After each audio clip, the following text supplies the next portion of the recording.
And Thank then you. I loved that because recently I feel like I am stuck in a rut with supervision where I'm like, gosh, I feel like I'm just sitting here watching things happen. Like, what Mhm. else can I be doing to Mhm. help my BTs?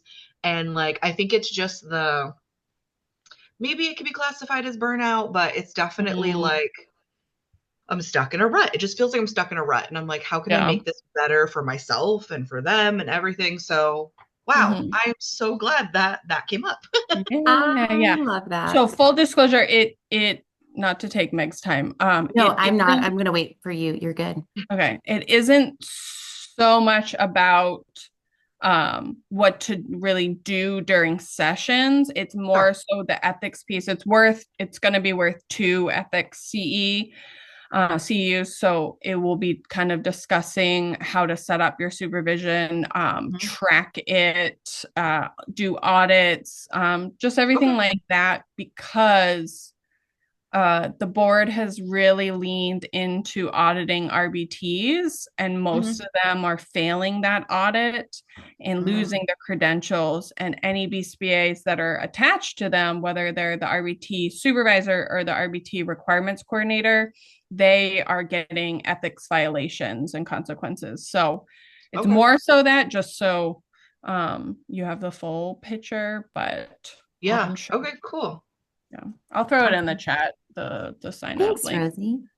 Thank Yeah, you. thanks for plugging me. Yeah, absolutely.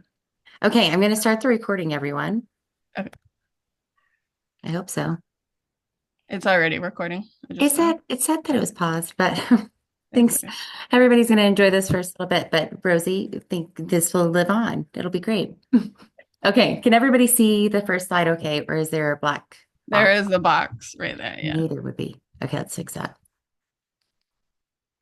Okay, now there's a box down there. I already am aware. Oh, perfect. But if you check in the chat, Rosie does have that. This little black box might still be there sometimes. Let's just accept that black box because I need to see it. Okay, everyone, welcome. This is step three. This is, I think, what most people think of when they think of ACT, and that's values. However, I've recently gotten into several conversations with a lot of colleagues who also practice ACT, and that's how we're defining values or how the behavior analytic field seems to be perceiving what values are. So a lot of people seem to think that it's a perfect parallel between reinforcement. And while there are parallels, it doesn't necessarily meet the true definition of reinforcement as we know it as practitioners. And so that's really what we're going to be diving into today. We're also then going to go into um, what how they're similar, but we're going to go into an assessment for ourselves. And then we're going to analyze that little bit of an assessment. And then we're going to do a baby introduction to what step four is going to be, which is committed actions. And when we talk about committed actions, we're also going to talk about some goal development as well. And remember, when we're talking about ACT, everything that we do or that we're hoping to practice with one of our learners or family members or caregivers as like a stakeholder, right? Because we have so much research to support that. That's going to be something else it's going to be another step in our series. But before we try to or attempt to practice this with somebody else, we have to practice it with ourselves. So the values assessment we introduced in the first series or the first step in the series when we were talking about assessment, but we're going to really actually do it this time. So get ready. Okay. So the way that we can look at values is to look at this as that inner behavior that increases the likelihood of a behavior to continue or strengthen, but often as indicated by our verbal behavior. For example, we will say or verbally report, "Oh, hey, welcome, Rama. Good to see you." We will verbally report, "I value this," or "This is something that brings me joy." And this doing, right? Or this being, or this setting, this non-deliverable item is what is also the underlying motivation for me to continue to engage in XYZ behavior. Does that make sense before we move forward? Awesome. Any questions about this so far, as far as like, or not questions, excuse me, any examples that y'all might be able to throw out in the chat that you might have thought of where, or like questions that people have given you or asked you about the parallels between values and reinforcement? Because I get a lot of like the snarky, like, no, well, that's subjective, or that, how can we really say what this person values? Are you telling me that my learner values that I give him Skittles, right? Those are some of the comments that I've often gotten. So what are some of the things that y'all sometimes get? Feel free to throw them out there in the chat.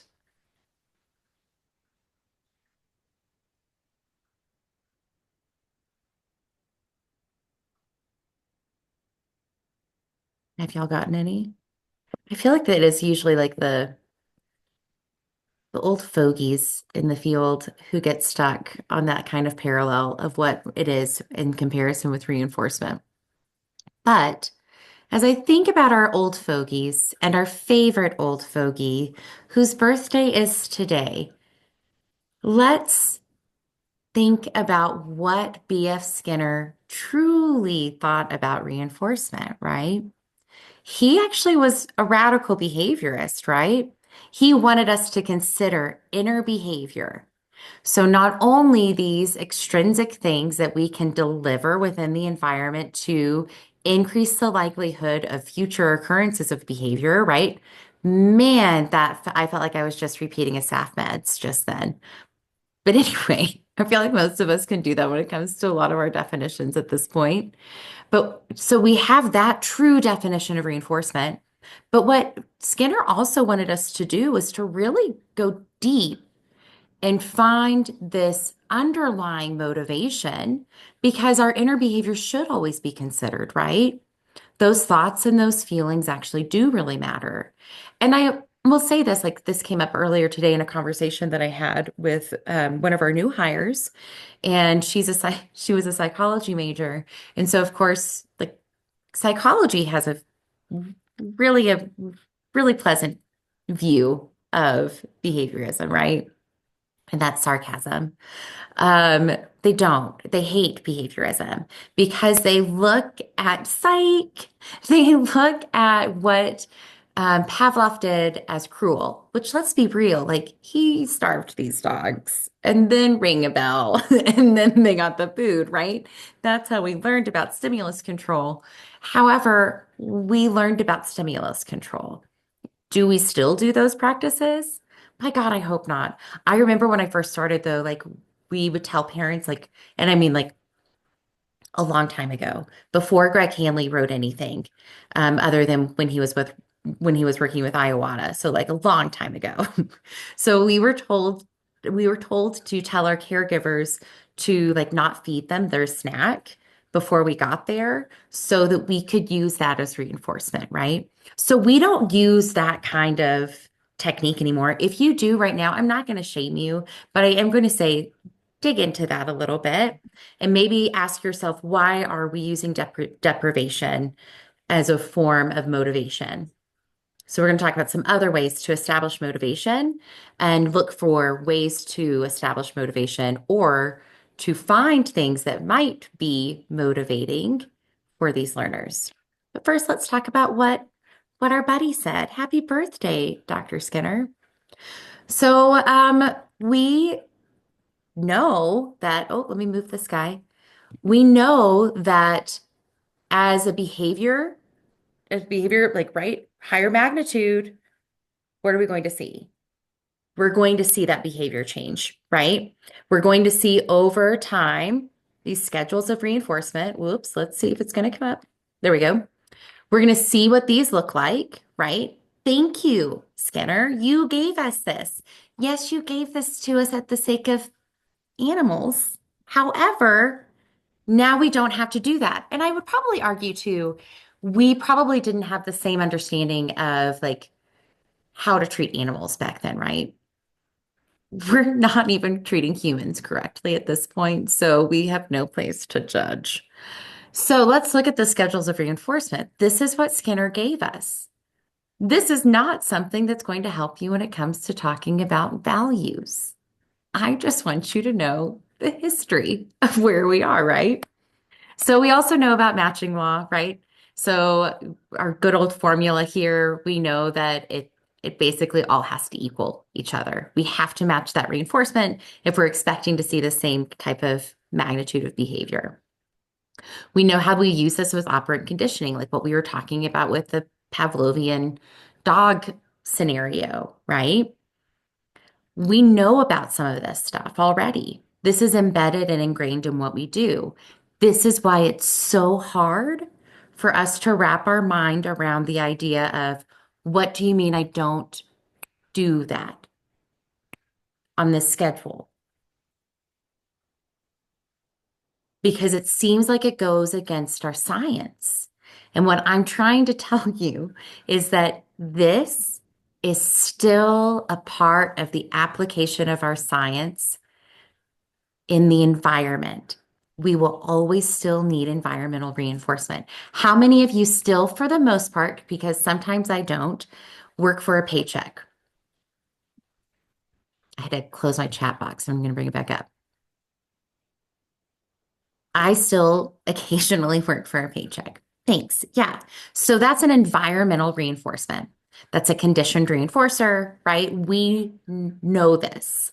We still will always rely on these schedules of reinforcement.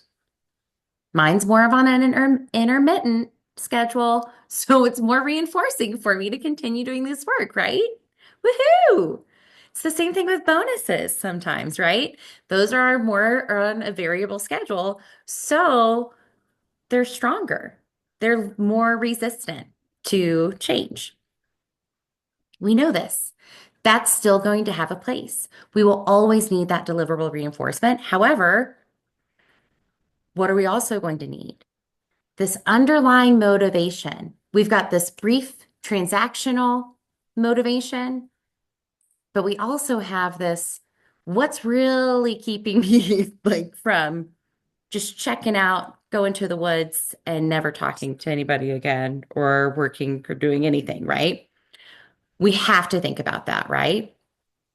Right. Oh my gosh, Brie, exactly. There are jobs that we wouldn't do just because of a paycheck. There are so many jobs that I would not do. I wouldn't work in a really rigid ABA agency just for the paycheck. It could pay me $300,000 a year, and I would not take it because it would go against my values. And that's what we're going to talk about further on down the line. And that's why our values matter, right? So, Bree, thank you for bringing that up. That's such a great point. Awesome. Okay, so now let's get into a little bit more of our lit review.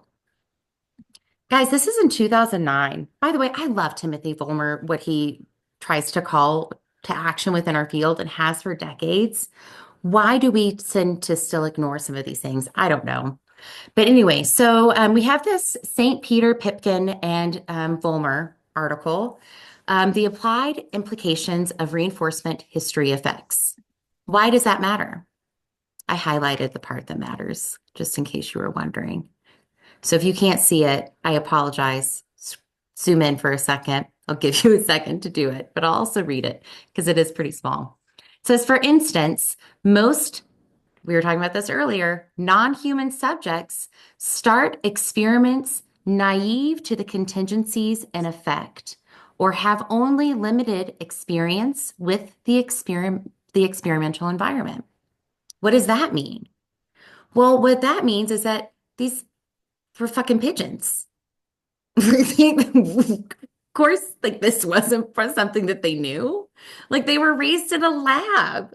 They woke up one day and had no experience other than like their cage. And then one day Skinner was like, and now every time you push this lever, you will receive something. And they're like, well, okay, that sounds pretty amazing. Think about what that would be like for us. We, however, did not wake up in a cage, and we're not plucked by Skinner's hands and then taught under this vacuum. We were immediately introduced to multiple contingencies within the environment, literally from the moment we left our mother's wombs, right? Isn't that crazy to think about? So this is kind of my question for the old fogies in the field who are questioning some of these inner behavior things. What's wrong with you? What do you mean this doesn't matter? You're comparing pigeons to people. There's a reason why we're leaving this part out of our science, and it's because it complicates things. So I believe ACT gives us a little bit of a framework, right, to make it slightly less complicated. So thanks y'all for coming along this journey. So this is why values are still very much important, because here we are. Clearly, St. Peter, Pipkin, and Vollmer had some sort of values alignment where they were like, huh, maybe we need to think about history a little bit when it comes to reinforcement. So we know this one as well, right? We know that response rates are, I'm reading this one too for y'all because again, it's really small. Response rates are governed by the contingent relation between responses and reinforcers. But resistance to change is governed by the Pavlovian relation between the discriminative stimulus context in which the behavior occurs and the reinforcers obtained in that context. So here we are in 2008 talking about the context and how maybe that has a little bit to play into what we're talking about when we talk about reinforcers. When we talk about values, they will also somewhat shift depending on the context. And we'll talk more about that a little bit later. Okay, so now we're really kind of going into some more non-contingent reinforcement and why non-contingent reinforcement is important. Why would we think that non-contingent reinforcement is important, other than the fact that we know that it's a well-established evidence-based theory for an antecedent strategy, right? Especially when we're talking about values, it matters because this non-contingent reinforcement can be this kind of underlying motivation, right? This idea of this reinforcement is always here. It also shows that sometimes we can then kind of promote this HRE environment by establishing these things. This is also how values play into what we're establishing and enriching within the environment. Okay, now we're going to go into more of the ACT studies. So this again starts with ourselves, the Feibig et al. Study. I love this one. This one's really great. An invitation to the ACT on the value of self-care, being a whole person in all that you do. This one came out in 2020. I was going to say around COVID. Yeah. So perfect timing, right? We actually, I feel like all demonstrated more self-care in COVID than any other time in our lives because we had the time. But this is essentially still like, let's continue this invitation. But sorry, I am going to have to get really close to my computer to read this one. Whatever your journey to becoming a behavior analyst has been, it seems safe to assume that a value we share is to help others. I would say that's true. That's one of my values. Is that one of your values too? You can raise your hand in the chat if you want to. But I would say that most behavior analysts got into the field to help, to do some good. I literally remember the day that I quit my like pretty high paying job because I said, I'm not helping anyone. I am not doing anything good here. What is this, right? It was out of alignment with my values. And so then I had to find something that was going to be in alignment with my values. So this is why I believe at the heart of what we're doing as behavior analysts and as a field, we can make this shift to really search our values together and as our like personally, so that we can then truly provide compassionate care towards our learners and their families. That's my hope. My hope is that the shared value of helping is what's going to bring us all together. Fingers crossed, everyone. Fingers crossed. Okay. Oop, let me move this guy. Okay. So this last little article that we're going to just go through, and again, y'all have access to all of these through Podia as usual. So please feel free to download them, read them, highlight them, do what you want to with them, share them.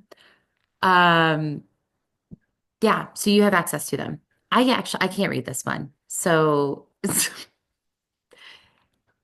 this one's a really good one, but this one's actually my favorite article. This is why I saved the best for last. Because it really does go into a deep dive comparison between what values exercises will or like help increase what we're going to call committed actions here in a little bit. So values-oriented behavior. It's a great article. So this is again, like now we have this call to action from Feibig and her colleagues saying, we have this value of helping. We have the shared value to help. Now, this next study, the Engel and Follett study, is really trying to now call us into action. Now, what do we do? Well, we're going to have to practice first because it's going to be really hard. And that's why y'all are here, because we're going to get into some more practices here in just a second, okay? Okay. Any questions before we move into our comparison?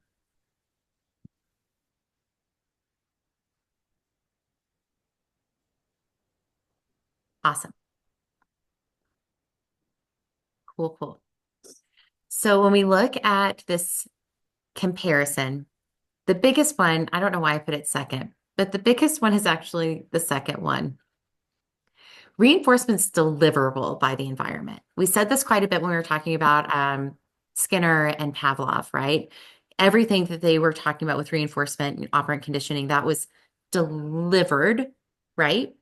Whether it was by a lever, a person, whatever. That's often, again, why behavior analysts struggle with this concept of values, because it's not deliverable at all. So I want us to think about this type of thing. We're going to go through the exercise, but before we do, I want y'all to notice some of the word choices that were in there. So some of the things that we might think about when we think about values, we often think about really activities, right? Or still things that are somewhat tangible or accessible to another person or with another person, which can be valuable. However, they're not a true value, if that makes sense. So when we think about values, I want us to think about how that activity has this underlying motivation. So think about all of the favorite things that you enjoy. What is the underlying thing that cannot be delivered about those things that you enjoy? So be thinking about that as we move through this conversation here. Okay, so the great thing is that they're comparable in that both reinforcement, this deliverable reinforcement, and values increase behavioral occurrences or the likelihood of them over time. It's great. So by definition, you're like, yeah, values are reinforcement. Oh, they're not deliverable by the environment, but they are in fact intrinsically derived. That thing that for some reason our field still struggles with. We like to say that anything that's inner behavior is subjective. It's not. If you cannot observe your own behavior, your own inner behavior, that's a problem. And you need to address that because it seriously is a barrier to you being able to move forward in a compassionate way within this field. So values are self-determined, just as reinforcers are self-determined, or at least they should be, right? They should be, because our science indicates that we need to do preference assessments at the very least, right? to determine what is preferred, what's reinforcing. And then best practices also say maybe you should do a reinforcer assessment too. That's great. That's still self-determination, right? It's not me saying like, you will like playing with this or you will like eating this Oreo. I was eating Oreos earlier. That's why they're here, I promise. That's the only reason. But anyway, so it's not me pushing this thing on them. I feel like parents like to do that often, right? So it's a struggle. We can assess values. It's going to be mostly a verbal behavior report, right? That's okay. We can take that and then we can compare that to the behaviors that we see. All right.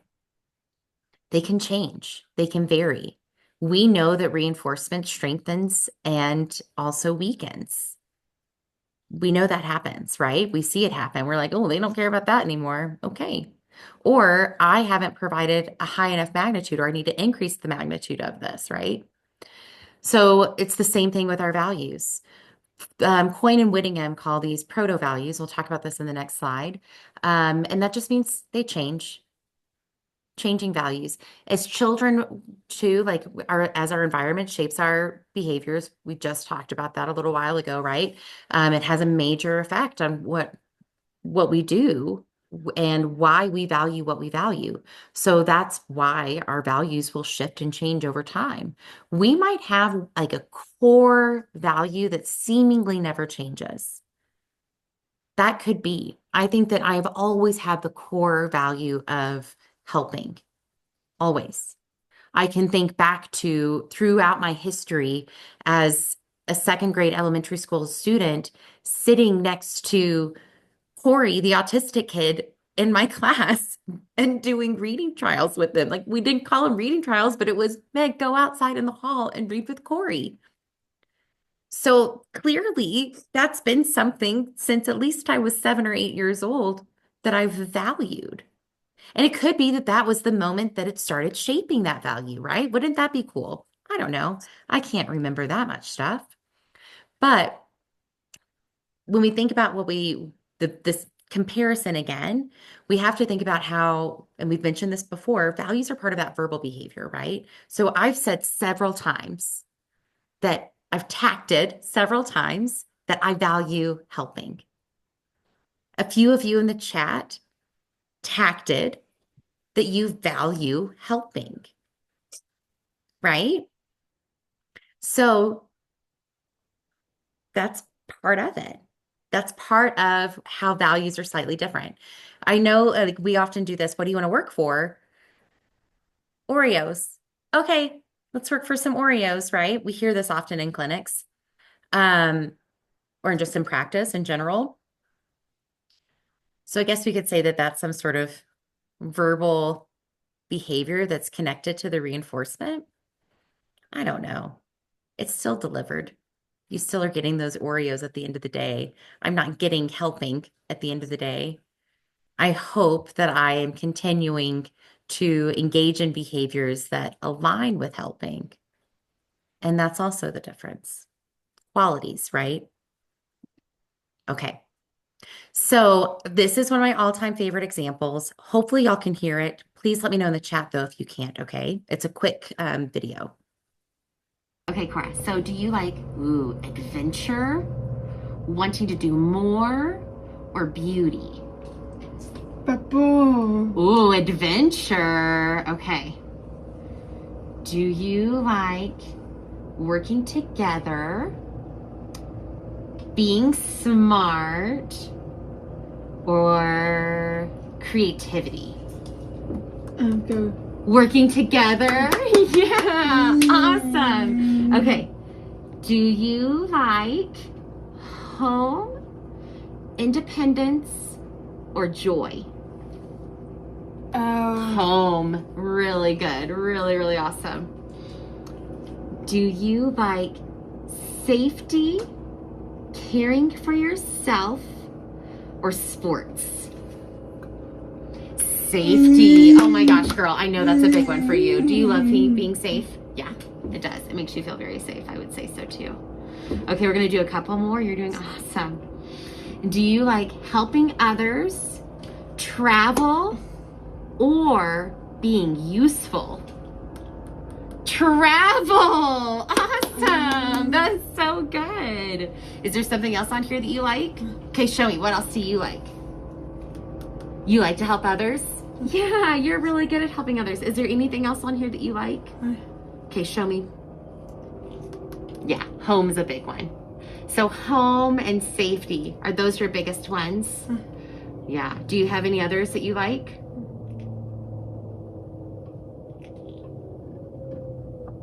And you can't really tell because of the blur, but she's like truly scanning.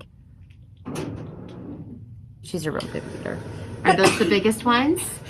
Home and safety are your values, Cora. Good job. Okay, Cora. So do you like? Ooh. So she's my favorite. Y'all can clearly see why. Always and forever. Actually, I've got so many favorites. I think I say that about everybody that I work with for the most part. But we were able to a couple of weeks later to test that essentially, which seems crazy because it usually doesn't happen that way, right? Test that like in like an environmental setting. So 2 weeks later, we were still in the same basement, that the exact same setup, except that I was sitting on the couch behind where Kay was.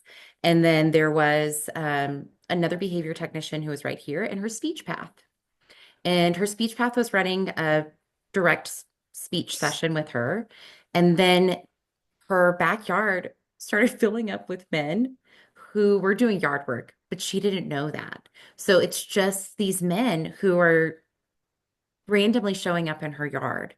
And she immediately started engaging in like what would her speech path was like, well, she's just avoiding the task, right? And we were like, no, there's something else going on because like she was very much doing precursors to like a bigger protest that was about to happen. And you could see in her eyes that she was about to start crying. And so I asked her, do you feel safe right now? And she was like, no. And so I moved myself to where I was between like the window where she could see like the backyard and where she was sitting. And then I had the behavior technician do the same thing. And I said, if we're between them, does that make you feel safer? And she said, yes. And like you could immediately see her calm down. And then we had her use her AAC to tell us everything in the room that made her feel safe and how she could know that she felt safe. So her caregiver was upstairs.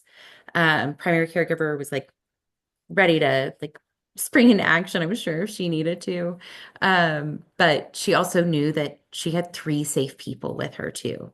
So we were able to see this value of safety play out in real time and where there is that conflict in the value. And often we'll see it with the conflict and we'll make an assumption that it's something else. So just be aware of that as you're going through your practices with both yourself and then, of course, whenever you're hoping to apply that later in life or with others. Cool. Any questions about the video example or what happened a couple of weeks after that? Awesome. All right, cool. So thanks, Bree. She's so precious. We're going to be doing the same assessment. I thought that was the end of the assessment too. So you'll see why there were so few things that were offered. We talked about proto values, right? Those are those things that change.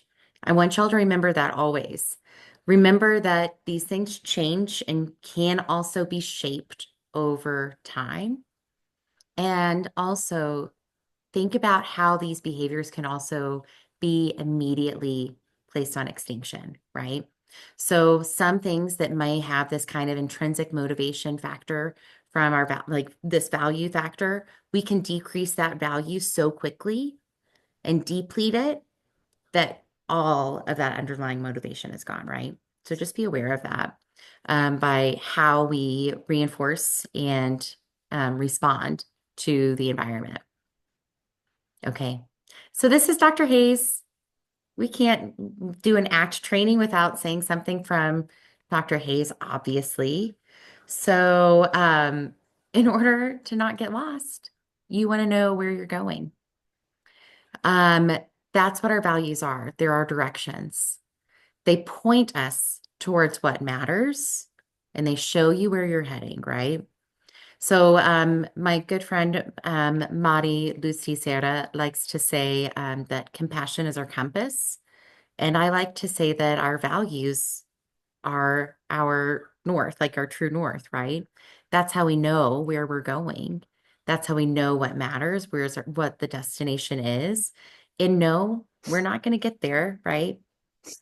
But we can sleep at night, and that's one way of getting there, I think. It feels good. Trust me. After living I lived for a long time. One of my friends said that I've lived like 20 different lives. And I was like, it's probably true. Um, but many of those lives were not values aligned. And you don't sleep very well whenever your values aren't in alignment with your life. Okay, so you have access to this download. It's one of my favorites. I think I've got it linked. Let's see. Yes. Okay, cool. So can everybody see this one okay? I know it might not be too large and you can probably see half of my screen, but let's see. Cool. So this is the beginning of the values assessment. This is just the list of it. So it's just kind of the broad introduction, but you're going to present one box at a time. And if you need to, you can cover some of the other boxes, like for stimulus control, right? You're going to have the learner choose which value or values or a couple of values from each box. You're going to record those on these open spaces. So they're going to select a couple of these words right here. And then you're going to record that here. But really, we're the learners, right? Because we practice this on ourselves first. So while I used this example with Kay earlier, we're going to be doing this on yourselves now because this has to be something that we practice first. We've got to change our own behavior before we can expect to apply this to somebody else. So I want each of you to take the time after this event and truly go through this. And I know we talked about this last time or 2 months ago when we went through assessment. So if you didn't do it now. It's really an important exercise for us. So what you'll find is after you've gone through this kind of like whittling down of a few words at a time, right? A few values at a time.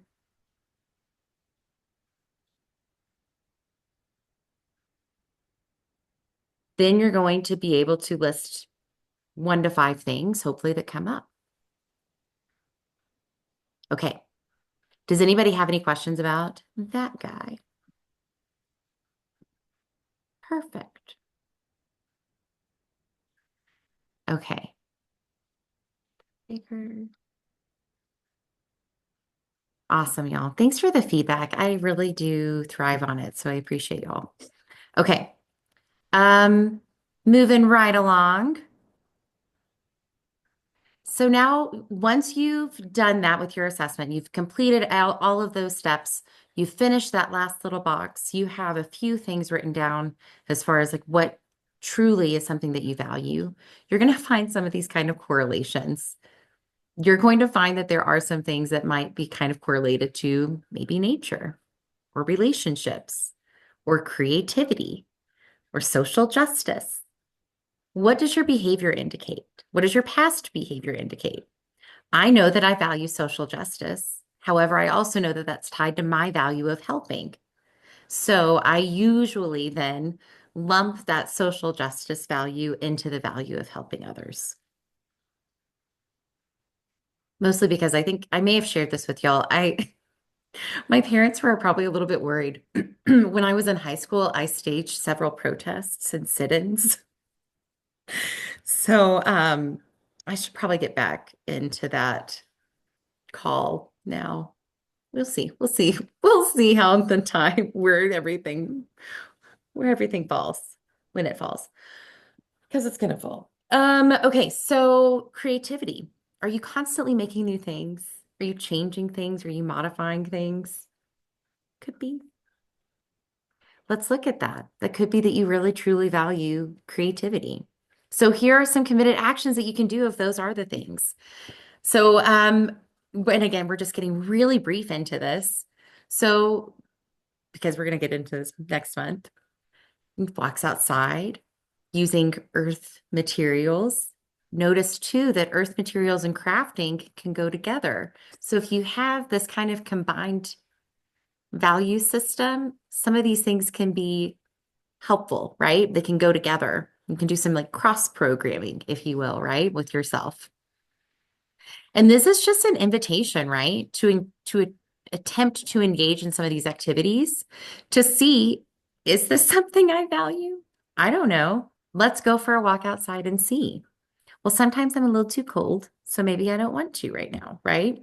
But maybe I might want to do a reduce, reuse, and recycle program instead with my family. And I'm going to have us take any sort of cardboard boxes that we might have, and instead of putting them in the garbage and instead of recycling, we're going to try to use them again in a different way.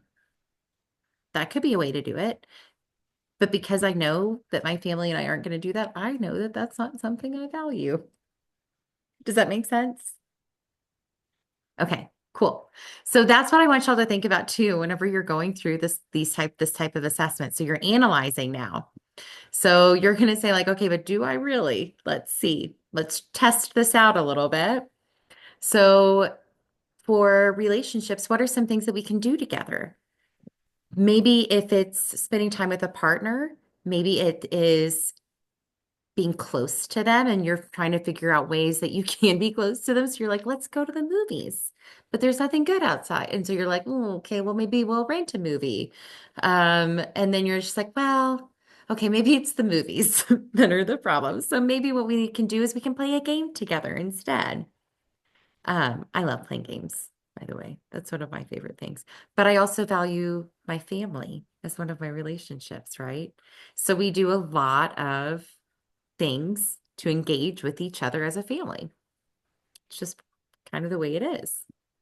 Um, I like that I put tolerating loss in relationships, but it is apropos, I guess.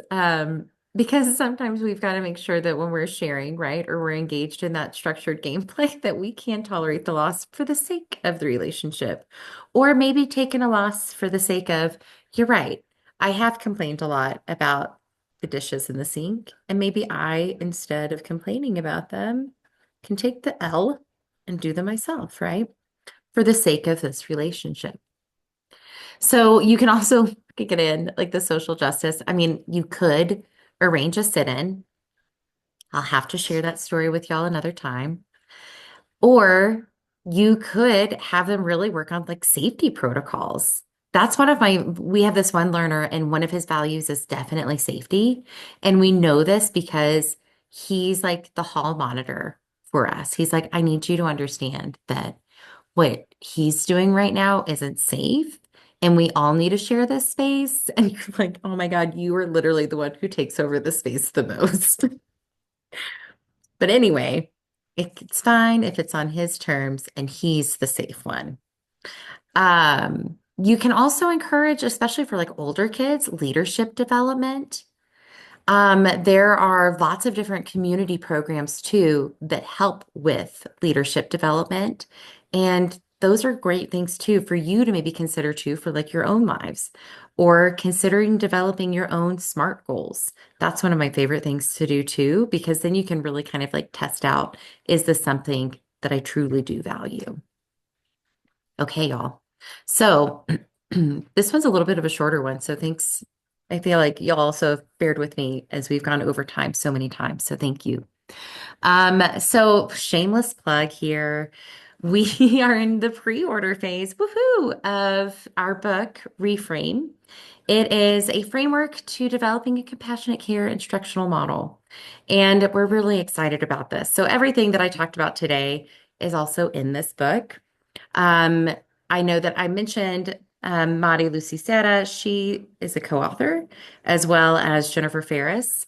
Jennifer Ferris is in New Hampshire and practices mostly in Western Mass. She's a big precision teacher. So we were able to put in a lot of fun things within this book. It's 300 pages of love, and so we're really excited about it. Shane Spiker is our publisher, And he did share with us the unfortunate news that our printer has delayed shipping, but that's okay. Everything's going to be fine. It's a few weeks out. But we're really excited about it. Jared Van also wrote our foreword for the book, and he's a phenomenal guy. So we're excited about it. So next month, if you've signed up for the year-long series, you're already registered for this one. But on April 18th, we will be doing same time, same place. We're going to be doing committed actions. So how do we make this all align with behavior? We're going to talk about goal development for ourselves, and we're going to talk about really making sure that the behavior goals that we set for ourselves are in alignment with our behaviors. Oh, Rosie, thank you so much. So if you look in the chat, Rosie actually put in a plug for the book. I also have a QR code right here for y'all. If you want to scan that, that'll also take you right to that link that Rosie shared in the chat. But we're really, truly very excited about it. We should have a digital copy out actually really, really, really soon, which is awesome. And our plan is to also do an audiobook. I know that's in the works. We've got several things planned over the next few months to get it out there too. If you do pre-orders, I think that Shane said that they will be ready to ship at the earliest mid-April and at the latest early May. Okay, awesome. Do y'all have any questions before we sign off?